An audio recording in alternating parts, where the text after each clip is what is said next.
Hola a todos.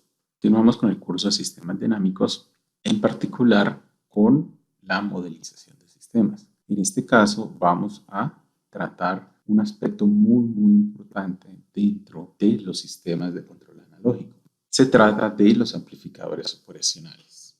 Hasta ahora hemos venido trabajando con circuitos eléctricos puramente pasivos, es decir, sus elementos dinámicos, que son condensadores e inductancias, no pueden entregar más energía de la que ellos reciben, solamente consumen energía. En muchos escenarios, dentro de la teoría de control automático y en particular cuando se requiere la implementación de algoritmos de control de manera analógica, en algunos escenarios es necesaria la utilización de elementos que proporcionen una cantidad de energía superior a la que están manejando. De tal manera que si yo requiero multiplicar, por ejemplo, una señal por 5 por 10 o por el número que sea, esté en capacidad de hacerlo.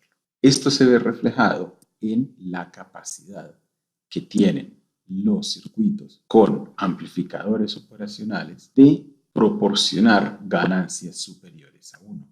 Ya entrando en materia, los amplificadores operacionales, como ya lo mencionamos, son elementos activos, ya que por su construcción natural requieren de una fuente externa para ser alimentados.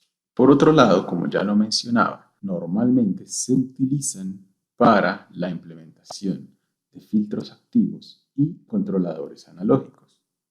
Para desarrollar su modelo recurrimos a un concepto que normalmente en la literatura se conoce como el cortocircuito virtual.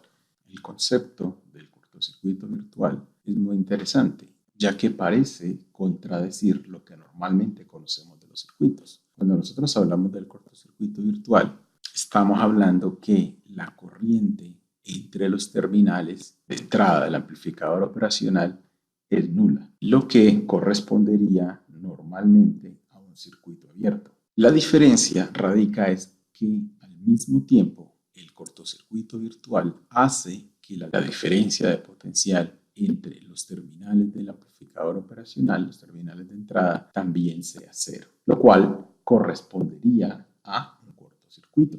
Aplicando este principio básico del cortocircuito virtual, procedemos a desarrollar los modelos de los amplificadores operacionales trabajando en algunos circuitos comunes. Entonces, miremos el circuito que está aquí. En este caso tenemos el amplificador operacional, una resistencia al terminal negativo del amplificador y otra resistencia 2 de realimentación entre la salida y el terminal negativo.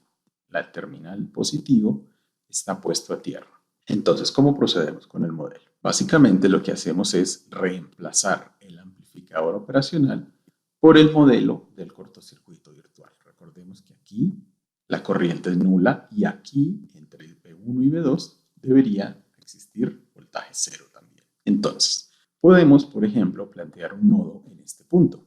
La ecuación de este único nodo sería, lógicamente, el voltaje de entrada menos V1 sobre la resistencia más el voltaje V0 menos el voltaje V1 sobre la resistencia R2. Y eso es igual a cero. Pero ya dijimos que la diferencia entre esos dos puntos es cero y que aquí hay un corto. O sea que en realidad este terminal en teoría estaría puesto a tierra. O sea que V1 es igual a cero. Lo cual me simplificaría enormemente esta ecuación, llevándome a un modelo del tipo Vin sobre R1 más V0 sobre R2 igual a cero, el cual podemos reorganizar en una relación salida sobre entrada que me produce como resultado que el circuito, que la relación salida-entrada de este circuito con el amplificador operacional es R2 sobre R1. ¿Qué significa esto? Significa que si yo hago pasar una señal por este amplificador operacional, por esta entrada, a la salida voy a obtener la misma señal, pero con signo contrario, es decir, con signo invertido con respecto a la polaridad de entrada y adicionalmente afectada por un parámetro R2 por R1. O sea que si, por ejemplo, yo necesito multiplicar la señal de entrada por 10, me bastaría con que la relación R2 sobre R1 sea igual a 10. Entonces podría tener, por ejemplo, una resistencia de 1000 ohm sobre una resistencia de 100 ohm, lo que me generaría una ganancia de 10. Por ese motivo, este circuito es conocido normalmente como el amplificador inversor. Pasemos a otro circuito. En este caso, miren ustedes que la realimentación al terminal negativo ya no es una resistencia, sino que es un condensador, es decir, le adicionamos un elemento dinámico a nuestro circuito con amplificador operacional. Si queremos modelizar este circuito, el procedimiento es exactamente igual. Bastaría con reemplazar el amplificador operacional por su equivalente de cortocircuito virtual. Seguimos teniendo la resistencia, el voltaje de entrada, el condensador, el voltaje de salida y aquí tenemos el corto. Podemos hacer exactamente lo mismo. Vamos a plantear un nodo aquí y generamos las ecuaciones. Es decir, tenemos nuestro nodo en este punto en el cual tenemos el voltaje de entrada menos este terminal que está AB1 sobre la resistencia. Por el otro lado, ya puedo especificar que la corriente que está entrando al nodo no es más que la corriente I sub C, es decir, la corriente a través de este condensador. Ya sabemos que este terminal está a tierra, o sea que simplemente podemos eliminar el término B1 y nos vamos a quedar con Bin sobre R más C por B sub C punto, que es la relación diferencial de la corriente de un capacitor. Ahora, podemos reescribir esta ecuación, como ya tenemos dinámica, podemos reescribir perfectamente esta ecuación en espacio de estados. Es decir, tenemos que B sub C punto es, miren que a este lado no tengo B sub C, por lo tanto la matriz A vale 0. La matriz B es menos 1 sobre CR, Bin, que es la entrada, y la salida es B sub C. Recuerden que, como aquí hay un corto, en realidad yo lo que estoy viendo en la salida es el condensador en paralelo a B0.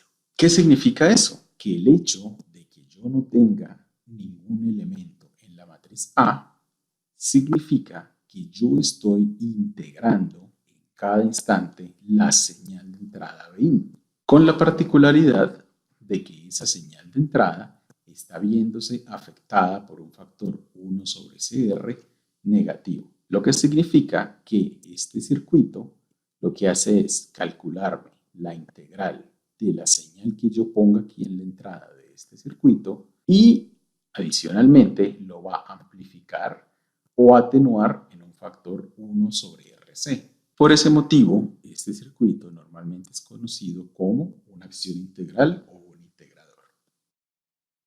Pasemos entonces a otra configuración.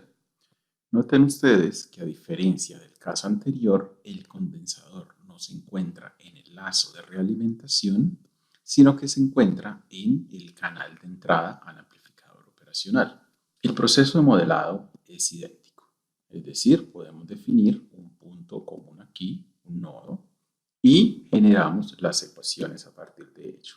En este caso, tengo que en la parte izquierda está entrando directamente la corriente I sub C, ¿ok?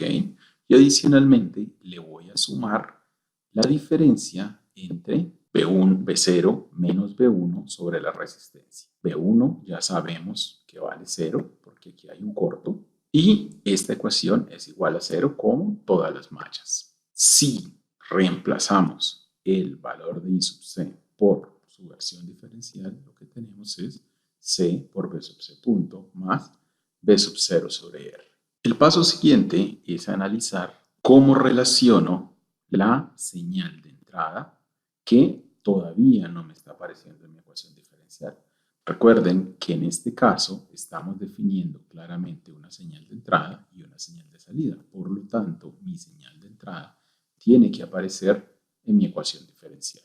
Para eso, recordemos que aquí tenemos un corto. Por lo tanto, la señal Bin no es más que el voltaje en los terminales del condensador, lo cual podemos reemplazar directamente. Es decir, tenemos que nuestra señal B0, es decir, la salida de la red de amplificador operacional, no es más que R por C por la derivada del voltaje de entrada. ¿Qué significa esto? Que este circuito en su terminal de salida, lo que me va a generar es la derivada de la señal que yo ponga aquí en la entrada, amplificada o atenuada por un factor menos R por C. Por ese motivo, esta red se conoce como la acción derivativa o el inversor derivador. Así podemos continuar haciendo diferentes circuitos, diferentes redes. Por ejemplo, en este caso tenemos una red en la cual volvimos a tener en la línea de entrada al terminal negativo del amplificador operacional una resistencia R1. El condensador volvió al lazo de realimentación de la línea negativa y adicionalmente está una resistencia en serie a el condensador de realimentación. Nuevamente tenemos voltaje de entrada y voltaje de salida. El modelo es idéntico a los casos anteriores. Para ello, generamos nuestro diagrama en donde reemplazamos el amplificador operacional por el cortocircuito virtual. Ya aquí pueden prever que vamos a tener una corriente que va por este canal y por este lado tenemos lógicamente la corriente del condensador. Entonces tenemos lógicamente Bin sobre R1. Esto está tierra, por lo tanto esta corriente por aquí es simplemente Bin sobre R1. Más, como les decía, la corriente que va por esta rama, que es la corriente del condensador, y eso es igual a 0. Ahora, si quisiera integrar la ecuación de salida, es decir, si quisiera integrar el término de salida, me bastaría con hacer la observación de que aquí tengo un corto. Por lo tanto, el voltaje V sub 0 no es más que la suma del voltaje que se está cayendo en este condensador y el voltaje que se está cayendo en esta resistencia. Es decir, lo que tengo es, cierro el corto aquí y tengo una pequeña malla en donde V sub 0 es la corriente que está pasando por esta malla, que es la corriente en el condensador, C por V sub C punto, por R2. Ese es el voltaje que se está cayendo en la resistencia, más, lógicamente, el voltaje V sub C. Lo demás es simplemente hacer un poco de álgebra, hacer unos cuantos despejes, para dejar todo expresado en términos de la derivada de BC, BC y la señal de entrada. Es decir, tengo que C por B sub C punto, es decir, I sub C, es igual a menos Bin sobre R1. Es decir, simplemente hicimos un despeje en esta ecuación. Y por el otro lado, tengo que B0 es igual a R2 por C, por lo que ya conozco que vale B sub C punto, que es todo esto sobre C. Y lo reemplazo en ese término más el valor B sub C. Por lo tanto, tengo mi ecuación diferencial que nuevamente su matriz vale 0. Miren que aquí no tengo ningún término función de B sub C. Tengo solamente un término que es función de la entrada, Bin, y en la ecuación de salida me aparece B sub C y me aparece una matriz D dada por R2 sobre R1. ¿Qué significa eso? Que este circuito con amplificador operacional en esta configuración, por este lado me está calculando la integral de mi señal de entrada. Y adicionalmente, por este otro, me está generando una ganancia a mi señal de entrada. Por ese motivo, este circuito es conocido como una acción proporcional debido a la ganancia y acción integral debido a la integral que está calculando mi circuito.